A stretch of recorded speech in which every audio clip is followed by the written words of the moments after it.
Back in action. Here we're back. Today we talk about Law 14 from the Laws of Human Nature. 14 of 18, which is resist the downward pull of the group. This is the law of conformity. Correct. So resist the downward pull of the group, the law of conformity. Uh, what do you think about what he's talking about in this chapter and how we're influenced by group thought, group think, and We other are, people? and I've fallen into that category. When you're in a group, you get excited, exhilarated, and there's usually a leader and or a couple of leaders, and then you have followers, and you end up doing things that you most certainly would not do if you were as an individual basis. Peer pressure. Yeah, yeah, So you want to peer conf pressure exists even as adults. for sure. Yeah, Yeah. yeah. No, no, I don't think anybody's exempt from it. You see it. They do these what they call social experiments, Hmm. and the one that's very interesting is the one in an elevator where there's one guy in the elevator and then somebody comes in, and you know how you stand looking at the front? Well, they end up looking the opposite way. And the first guy that goes into the elevator, and the guy that's not into the trick, right? He's going, like, and then another guy comes in and starts looking the opposite way. And on the fourth floor, another two people come in, a lady and everybody's looking backwards.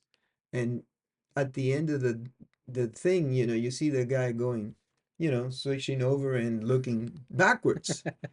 It's really very interesting. You're watching the experiment and they're messing with him, right? Yeah. And so, but he feels everybody's looking the other way. I gotta look the other way too, not at the front door and the numbers as they go up through the elevator. Another experiment is it's in that's a very interesting one. And it's cool you catch it on camera. Another interesting one is you're looking up at a tree. You're just staring, looking up at a tree. And then before you know it, other people come up in, let's say, a park, and they start looking up at that tree. And, you know, I think in that experiment they had said, "Oh, if you look, you'll see it's a bird or some sort of animal up there." And then people begin to see that animal up there, even though Can you it's, imagine? "Oh yeah, I see it, I see it." So it's a cool experiment, but it shows how easily influenced We are. we are. That's one thing that I got out of this chapter, which was pretty heavy, like lengthy. It was lengthy. Um, was that we're less of an individual than we think we are, according to Robert Greene. I thought that was very interesting. You're not that much of an individual. It's interesting because if you pick the work setting, right? Unless you come and you sit in a cubicle, right? But if you're exposed in a work setting to other people, and you inevitably you are, right? So how much does the work setting or based on a group behavior affect your behavior? Which means you're affected by it every day because most people work 5 days a week, right? And so it's really interesting. Yeah, The and it's a gradual process. It's a gradual process. Of course, the example that he starts the chapter with is um, China, Red China during the time of Mao Zedong. Okay. And it's brutal. Very interesting. Very interesting because when um, it's called a tribal type of behavior because it's a group behavior. So it kills the individuality of people. You Well, tend to conform. one thing that was interesting is that um, the teachers began to get called out by the students, right? That's what was occurring in this time in China. And he gave an example. The person that I don't know how to pronounce it properly, Gao Jianghua. I'm Hmm. not sure how to pronounce it correctly. But it was interesting how uh, he was a student in this school and he was involved in, I guess, calling out some of these teachers that were against the revolution. Right. Um, and so that they had more power than the teachers, because you were able to call them out and say, hey, he wasn't that much in that teacher in favor of making these changes. They were very conservative in their approach, blah blah blah.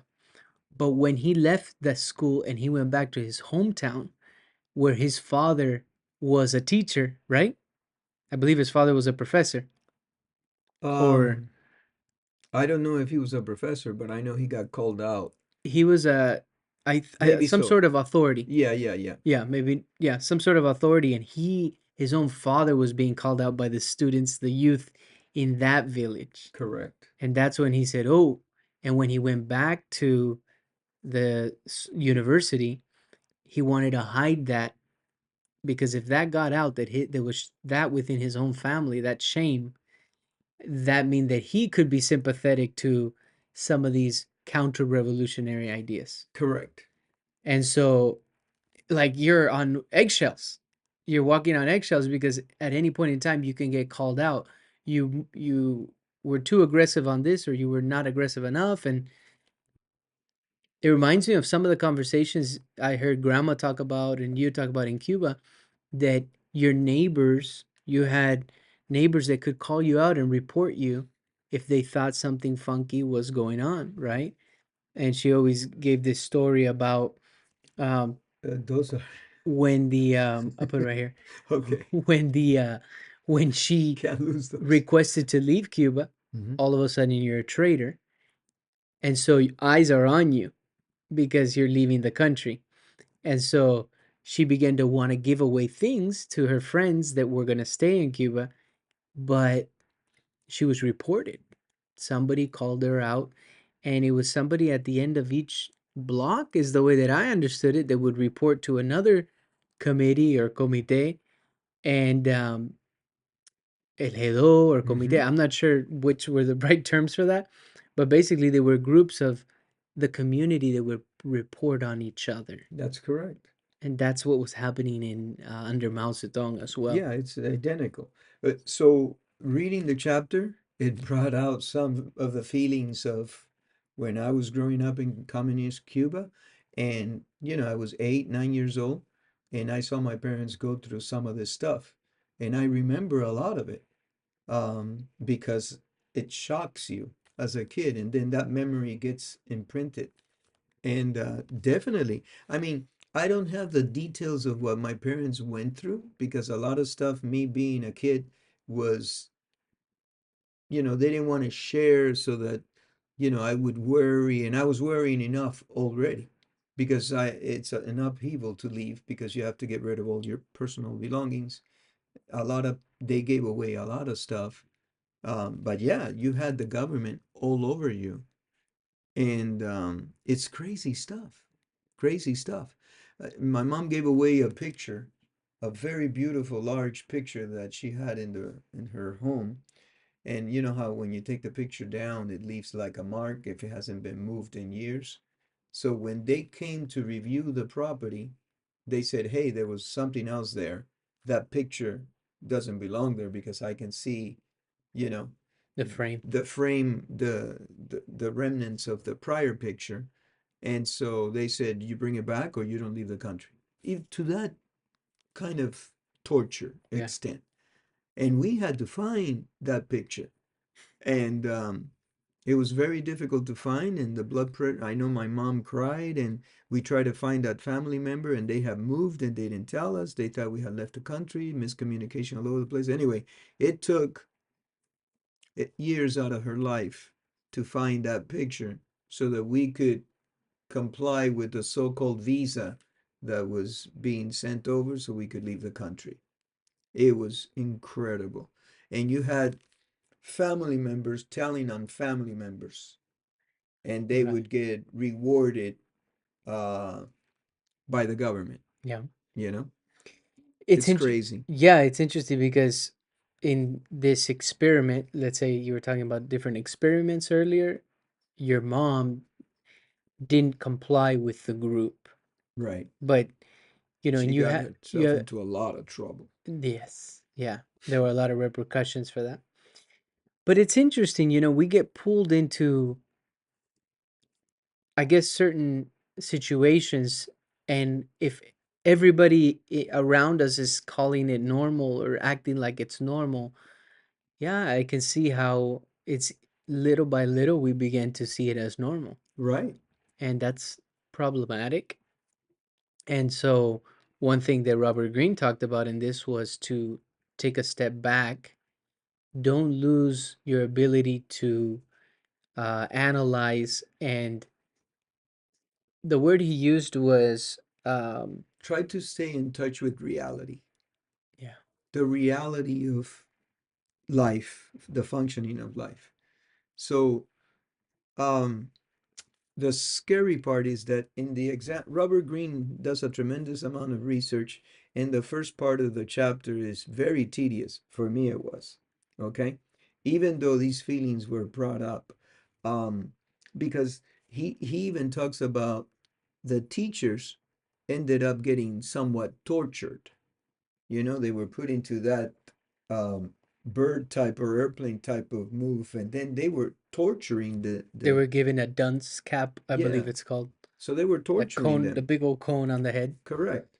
But they were actually torturing them, and they were beating up some of the students, and and they were paraded around, or not paraded, but taken all around the town. correct. So one of the things that he mentioned is violence lies below the surface of any group movement or tribal type of social group behavior.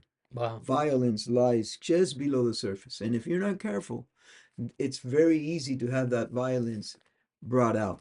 And so, he's just a master, Robert Greene, He put everything in line in the beginning of that story, and gradually you can see the violence prick in, and then it becomes really, really bad. I mean, some of these people died that were being tortured. Yeah, they were Like being a killed kid by that, the different, I guess, the different revolutionary yeah, groups yeah, that were fighting for power, yeah, until Mao had to come in and install state. a military state. Yeah. So at that point, that was the highest one. You Right. But the social or cultural Chinese revolution got out of hand from him. He realized that that's why he had to bring in the army and create a military state. And it can happen anywhere, man. It can happen anywhere. It can destabilize, and you see it throughout the world. This is no news. Look what's happening all over. Just look at Yeah, any part of the world. yeah, We're fortunate here in the United States to have some sort of, what do you call it, rule of law, to some extent, right? Um, because there are a lot of parts in all over the world that you've got these militants and tyrants and this and that, and it's their way or the highway. yeah. And violence is no big deal. You get shot. So those are extreme instances where if you don't conform, then your life could be on In the line. danger. Yeah, in danger. But let's say in a workplace or hanging out with friends, the reality of it is, I would say many times this will pertain to like a workplace setting, a corporation that has kind of this culture within the corporation. Um, Initially, maybe you might not be too fond of it, but then gradually you begin to become part of that culture, and you begin changing your behavior. You begin to change who you are. Yes, Um, little by little, without even you noticing, according to Robert Greene, you begin to change and your standards begin to lower. Okay. And eventually it leads to no good place. yeah, One thing that I can think of is that happened to me many times until I figured out a way to circumvent the issue. So, we, through our businesses, we did a tremendous amount of marketing. And with that marketing, usually after the marketing, there was a party.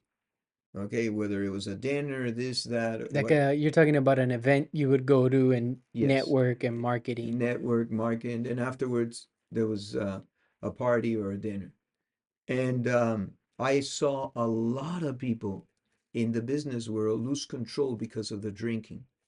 And I didn't want to do that. Yeah. So in the beginning, I just wanted to uh, fit into the group, because if you fit into the group, you can pass out business cards and people will see who you are and so forth. This is back then, right? Long story short, what everybody would buy you a drink or this and that or whatever, and before you know it, you're drunk, you know, especially a guy like me that's not used to drinking. So what I would do is I would get a glass of wine and I would spend all night with it. I take little sips, hardly at all, and I would spend all night with that glass of wine. And then I was part of the group. They saw that I had a glass of wine in my hand, and so I'm drinking. And so when other people were just being, what do you call it? You stoned away. I mean, you drink so much that you no longer have control of your actions and so forth, and you start acting erratic, and it's not good. Yeah. I was there for business. I wasn't there to, you know, party, right? And so, but I felt the pressure, Mike. I felt the pressure. And in the beginning, I didn't have that little trick. So people would, hey, come on, let's go to the bar, let's get a drink. And you go to the bar, you order another drink. I would, you know, dump quite a few until I said, wait, man, I don't want to do this. You know, Yeah. I was there for business. I wasn't there to party, but the party was part of the, you know, It uh, is. It is. so it's an issue. You have to figure out a way to work yourself out of it. And that was my answer. I got a glass of wine Yeah. because I know that you and I have talked about this, and you told me that you say, no, thank you, I don't drink. Well, that's not taken all that well. Right. Right. You're not part of the group. You're not drinking with us. Why not? Do you think you're better than I'm us? allergic.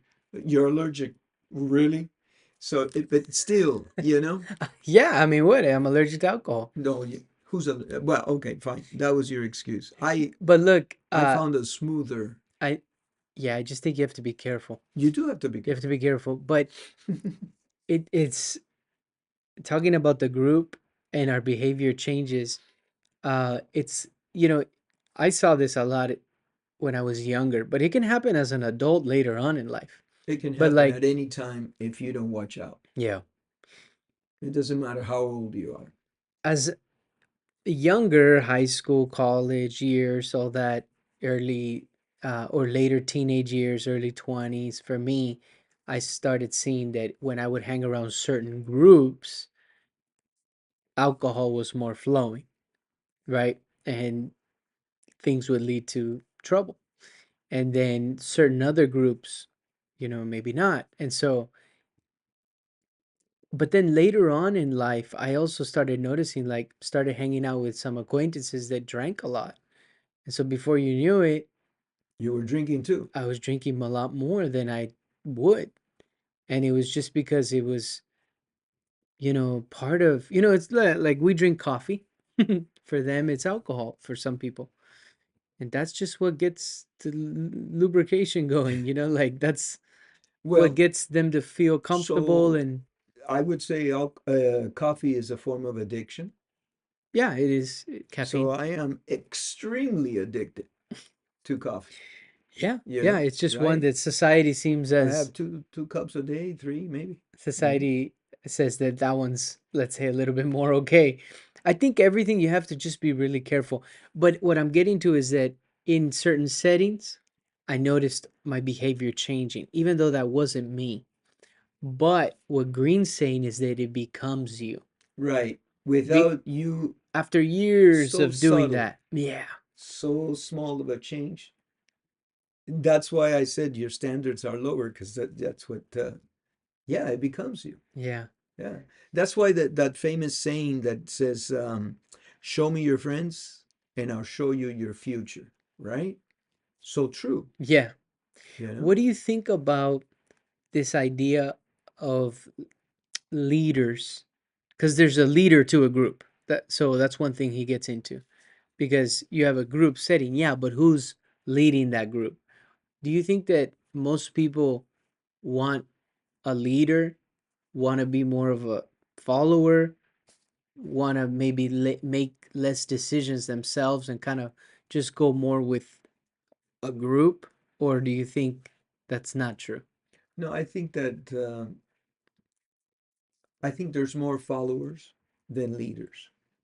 And I think that depending on the person's character and their upbringing and part of their DNA, right? So depending on a mixture of things, some people, if they get into a leadership role and they don't have what it takes, they end up falling back, you know? They end up getting knocked out of that position. I think that they find themselves not being able to make decisions. They're indecisive, or they're concerned that extremely concerned to make the wrong decision, so they become paralyzed. You know, Fear. what is that? Analysis by paralysis by analysis, kind of thing. So there's fear. There's fear along that, and unless you can break that, then you will be in that position for a very for short period of time if you got there at all. Okay. On the other hand, there's other people that are just risk takers, and they're willing to throw themselves into, a deep, pool, and then see if they sink or float. And those are the guys that, or ladies that usually end up in leadership positions. And the interesting thing, and I heard Patrick and David talk about this a lot, you know, he's in a leadership position today, no doubt about it, right? But today he's not the man that he was 20 years ago. So as you jump into the unknown, okay, you are forced by, let's say, the forces around you to grow, to learn, to aspire. So your atmosphere changes you.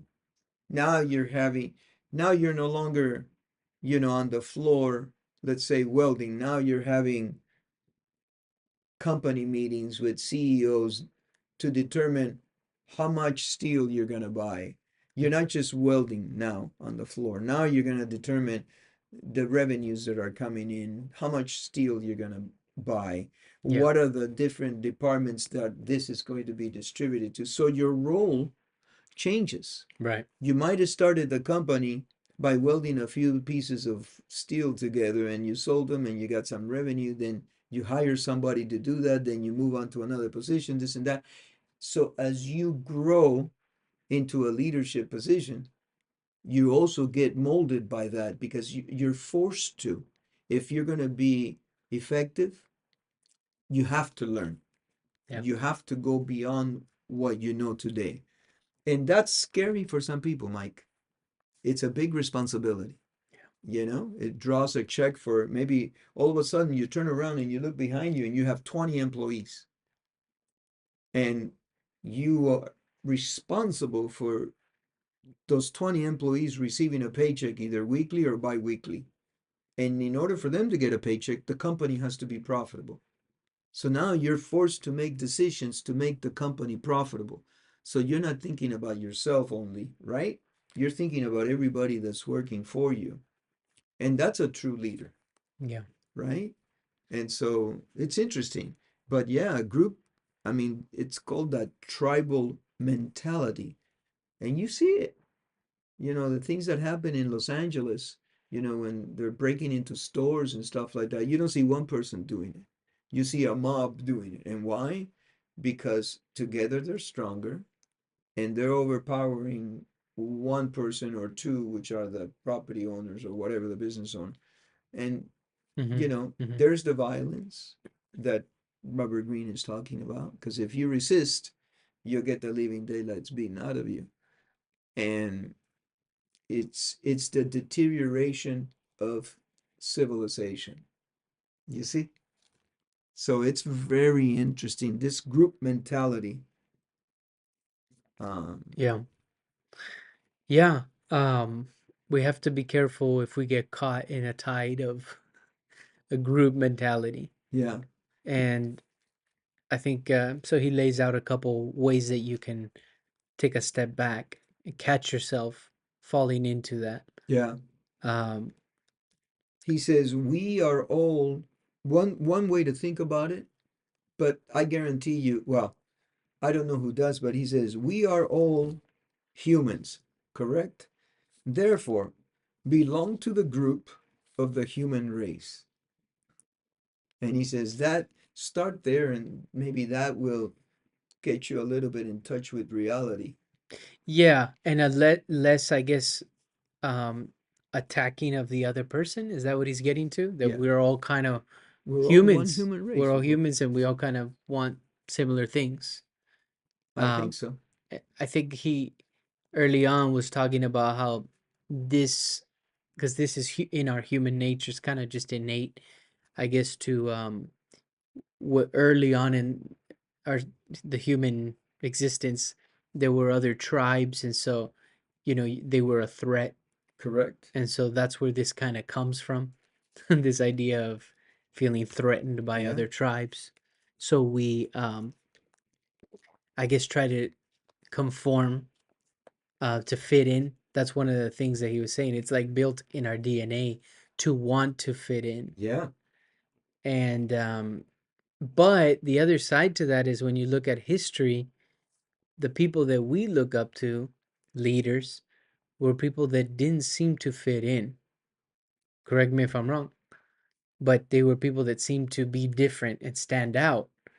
Those are the people that we tend to look up to. So I think you have to be really careful in conforming. He's talking about existence in a group setting, like a business organization or something. But are we changing who we are? And what if we're a different person? And what if we kind of we ride solo and we're unique in our own way and we're different? I don't know why the painter came to mind, Salvador Dali. Mm-hmm. He was eccentric and with the long mustache and weird, and he had this museum that he's built, and his art was so different. You can say the same about Picasso. These are people that were so different, but that's why they are famous, right? I mean, so we have to be Yeah, and we're careful. still talking about it. We have to be careful, I guess, in this idea of conforming also. We want to maintain our individuality. Greene is arguing we're not that much of an individual. When you really look at why you think the way you think, it's because of the groups you're associated with, the Catholic Church, a specific political party, a specific organization, the Christian church, whatever the case, right? Your upbringing, the people in your town, all of these people have influenced you. And that's why you believe what you believe, not because you're that unique and have your own thoughts. So he goes into saying, we need to introspect and think, why do I think this specifically? Why do I Right. feel, progressive about this, very liberal, very conservative about this specific topic, and try and dissect it and think, does it go back to really my upbringing, or did I make this, come to this decision myself? So I think that's a good homework to do. Um, we're social creatures. Um, Group intelligence is possible to avoid the downward pull. So a lot of the chapter is talking about downward pull, but then he gets into there's also such thing as an upward pull. We can get into groups that lift us up. I thought that was very cool. Surround yourself with people that are creating, like you were talking about, but David is forced to change. You know, I think that you can tell when somebody's creating and doing something and on a quest for knowledge, curious, and you can tell when somebody is more comfortable and not really on that quest.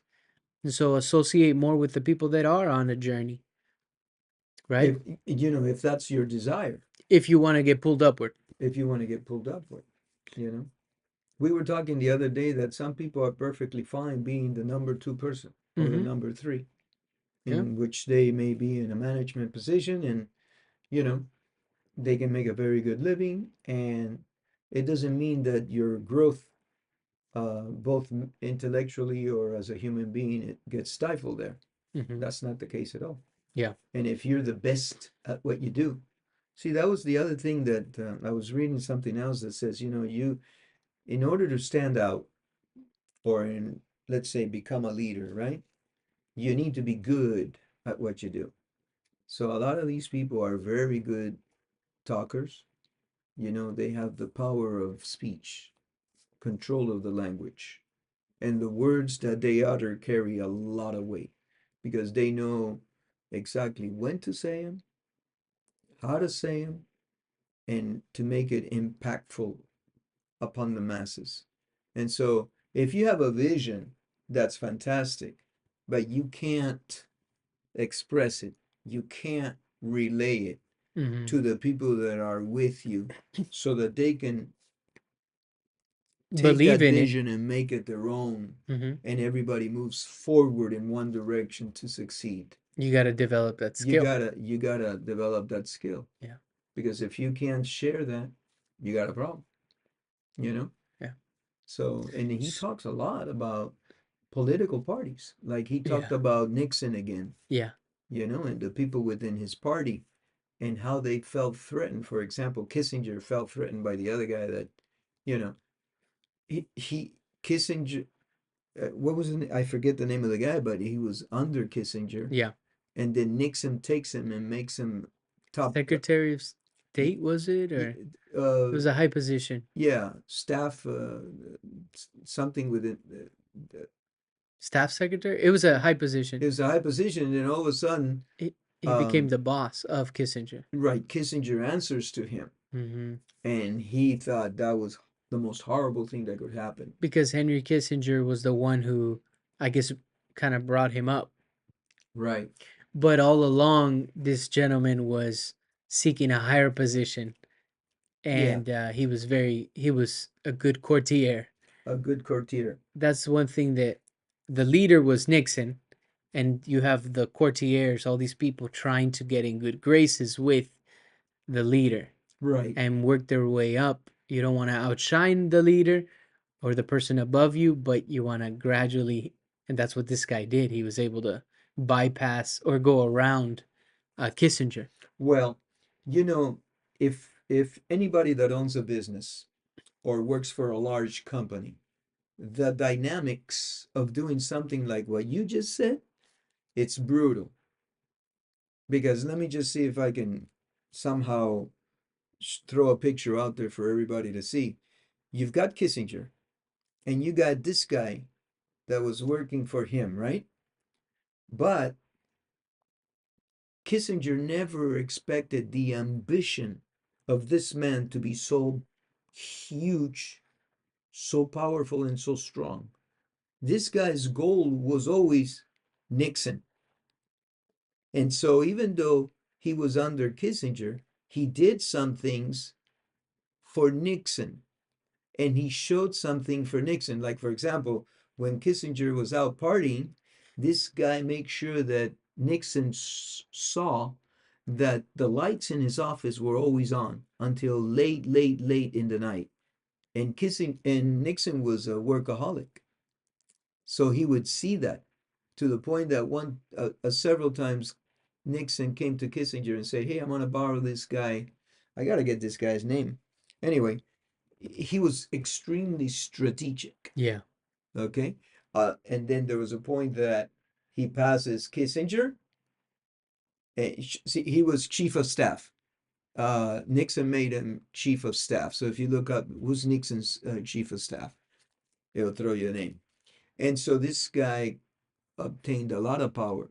And not only did he stay in that um, um, group with Nixon, he also had a very high position with Ronald Reagan. So not only did he go with the group of Nixon, I'm forgetting the name, the terminology right now, you know, but he was also part of the Ronald Reagan administration. That's it. So he was and he was um, extremely ambitious. Was it John Ehrlichman? No, it was the other guy. Haldeman? It might have been Haldeman. I'm not. Hmm. Bob Halderman? No. I don't think it was Bob Haldeman. There's one more guy, but chief of staff. Who was chief of staff for Nixon? That's the thing. Those both those names came out. John It wasn't Ehrlichman. Ehrlichman for sure. No. It wasn't Ehrlichman. And So it might be Haldeman. Haldeman? Yeah, it might be Haldeman. Bob Haldeman. I had it down and I can't find it here in all my notes now. But it's, let's say that it was Bob Haldeman, Mm-hmm. okay, for a second, which I think it was. You have a Bob Haldeman everywhere, okay? You have in the aeronautical industry, you have it in engineering, Yeah. you have a Bob Haldeman everywhere. Yeah, maybe it was Haldeman. And they are extremely ambitious and very tactical and strategic. Yeah. They have their goal way up there, and that's where they're going, you That's know? the politics and the power moves that sometimes when I'm reading this book, it reminds me of the 48 Laws of Power by All the Robert time. Greene because a lot of these things go hand in hand. One of the quotes from the book I thought was interesting. The longer a group exists and the larger it grows, the more conservative it will become. You take less risks, the risks that got you to that high position because you're protecting more. Um, another, and then following that quote, this creeping conservatism will often be the death of the group because it slowly loses the ability to adapt. I think that's That's so true for many organizations, businesses. IBM, Blockbuster, Blockbuster.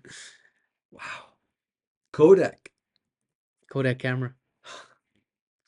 So the the larger the group exists, and the larger it grows, the more conservative it becomes, and then that becomes the death of the group. Yeah. So I thought that was really cool because how do we, if we're growing a business, how do we continue to take risks? And I remember, you know, talking about individuality in the group before when I was working for a large corporation, large company. One of the things that was required was that our social media was very restricted. We were not able to have individual uh, accounts where we could post things that we wanted to. It had to be approved by this corporation. I remember recently I was talking to somebody that I respect that works in that corporation to this day, and I was saying, and he was explaining that people connect a lot more with the photos of the team and of the people, that people connect with people, not with a post that's generated very generic by a corporation. That's one thing that this corporation didn't notice at the time. I don't know if they've changed their ways, but I remember feeling, wow, I don't want to post this very generic post that the company came up with. It has nothing to do with me. I want to post something about that I want to put, and I wasn't allowed to at the time. And so that's where your individuality gets taken away Right. because they look at it as it's too risky. What if you say something wrong? What if you post something wrong?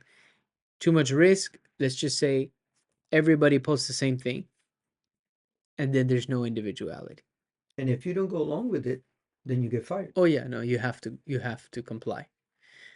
I thought that was interesting. That's um, a It company is. that's now willing to adapt. Yeah. He also talked about trying to be a good leader.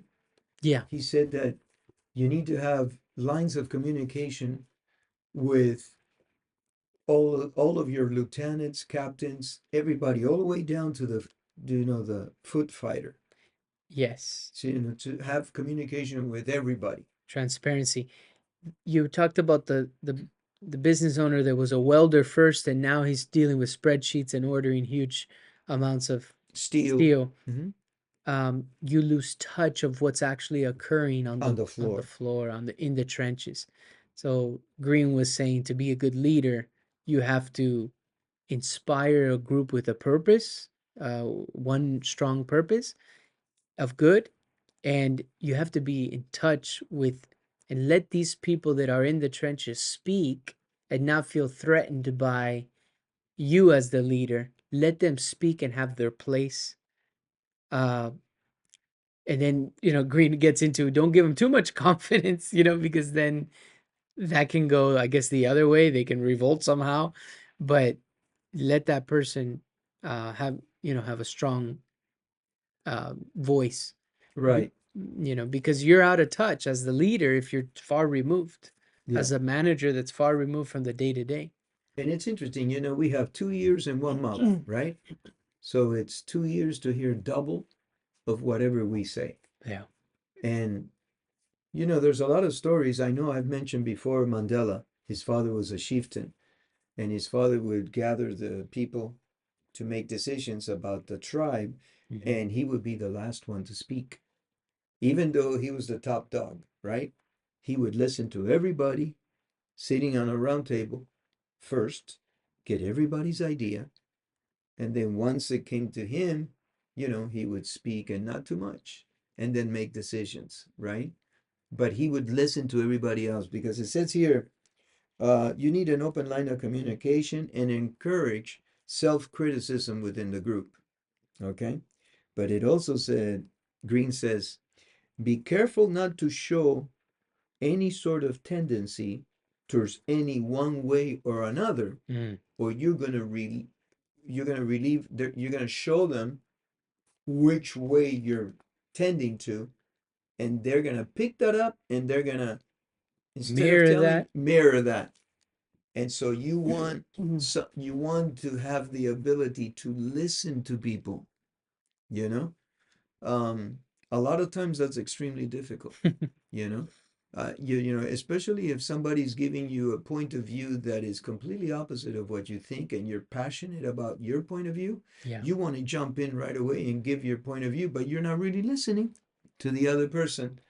And so developing that kind of patience and fortitude Yeah. just to listen. So simple. It seems so simple, but it's a task. Yeah, yeah. It's difficult. Yeah, you have to be willing to admit that we don't know everything and I can learn something by listening. Hey, it's tough for some people, Yeah. you know I think it's difficult. Yeah. yeah, well, if you have an ego and you reached a place where you think, yeah, you know, but there's always somebody behind you that. I was reading something the other day, and they were talking about, hey, you feel so good because you have amassed such wealth, uh, of, gold and money and this and that. But you know what? Be very careful, because there's always somebody else that has more than you. Hmm. And so they knock you out, right? Um, I don't think there's anything wrong in trying to learn from other people and listening to people, because if you have the realization that you don't know everything, it's a very humbling kind of concept. Yeah. What you need to be careful of is these people like Holderman that have this tremendous aspiration to, for growth, that they don't step all over you. You need to let the group know that you're still strong enough to lead, but you're open for suggestions, Yeah, that that's you the make your own balance. decisions. Yeah, it's a blend of, uh, you know, the masculine and the feminine, like The we did yin and the last, yang. like we did in the last chapter. Um, it was interesting. I think this is an interesting chapter. Good information. He talks about gatekeepers, enablers, jesters, mirrors, people that are within the court, the people around the most powerful person, the leader. And some of them try to control all the information that gets to the leader. That's a gatekeeper. Then you have a jester. He can make fun of the leader, but only the jester can, and there's usually one. So it's interesting the dynamics of this. I haven't seen all of these. And he calls the gesture also the punching bag. Yeah, He he's the one that's going to get blamed for things. yeah, And there's one of the 48 laws of power says Don't take the blame yourself. Find an scapegoat, Yeah. remember? And Yeah. blame that person. Yeah. The other thing that I can add to that, and then we can wrap it up if you Sure. like, but Sure. he's talking about the enabler. The enabler. Yeah. He says that this, without a doubt, is the most diabolical courtier that you're going to find. Yeah. And I just thought that was, I had to read that several times to get it through. The Why enabler. though? Why is he saying that? Um, he brings you, he provides you with what you need to fulfill, I guess, the position in that moment, and then he lets you have it, cuts you at the knees somehow. Yeah. It's, I don't know. It's Yeah. I took it as he. Let's say the enabler makes the leader feel comfortable enough to divulge something that is not really okay in a in the public, but he entrusts in the enabler, and the enabler allows that to take place, but it comes back and bites the leader. yeah, it's That's the way I maybe that's a understood it. Holdeman, you know. Maybe. Yeah. Because there was one point that Robert Greene said that there was a point in time. Oh, when Reagan got shot, Holdeman, if it's the gentleman that we're thinking of, he said, "I'm in charge now." Okay, so can you imagine? Because Reagan was out of commission for a few days. Fortunately, it wasn't serious that he got out, but for 2 or whatever, 3, 4 days while Reagan Yeah, got I'm in shot, control. I'm in control. He said, "I'm in control." Yeah. Can you imagine Yeah. being someone that can say that about um, running the United States of America, Yeah. allegedly, if not the one of the most powerful, countries in the world? Mm-hmm. And the guy said, "Hey, I'm in control now." So, you have these people that break through all these clouds and make it. It's an interesting thing. It's a game of politics, but that game is played, I think, to a certain extent in many businesses, especially as they attain uh, More power. more power and growth. Yeah. All these Fortune 500 companies, they have to answer to, the structural hierarchy that's set forth by the guys that came first, and they want to exert control. So they're watching who they allow to come up or not based on on if they consider them to be team players and they're playing on their team. So A lot of egos. there's a lot of stuff going on, Yeah. and it's very interesting. It should, at the end of the day, if you're a company, you need to produce the best product that you possibly can, Yeah. the most quality of the product, and that's the last thing I'll say is that it says making money, okay, will be the result of being successful, but it's not the goal itself, okay? So making money and being successful economically is a byproduct, okay? It's a byproduct of being successful. And how do you become successful? The answer is by creating the highest quality of whatever it is that you're building or delivering. Creating the highest quality, Yeah. okay, will make you successful, and money is just a byproduct of that. I And some believe people it. have it backwards. Yeah. Yeah. Some people think, oh, you got a lot of money, you're successful. Well, you got money because you did something, you brought something of value to the world, Right. something that somebody else didn't do, but you did. And it's of the highest quality. Yeah. And so that That's the formula. that's the formula. If you can just take something and do good to the world, and The more people you serve, yeah, you make more money, the and more money you make. that's I believe in that. I subscribe to that. Yeah, it was very interesting. Yeah. Yeah. All right. We'll wrap it up with that one. All right. Thank you. Thank you.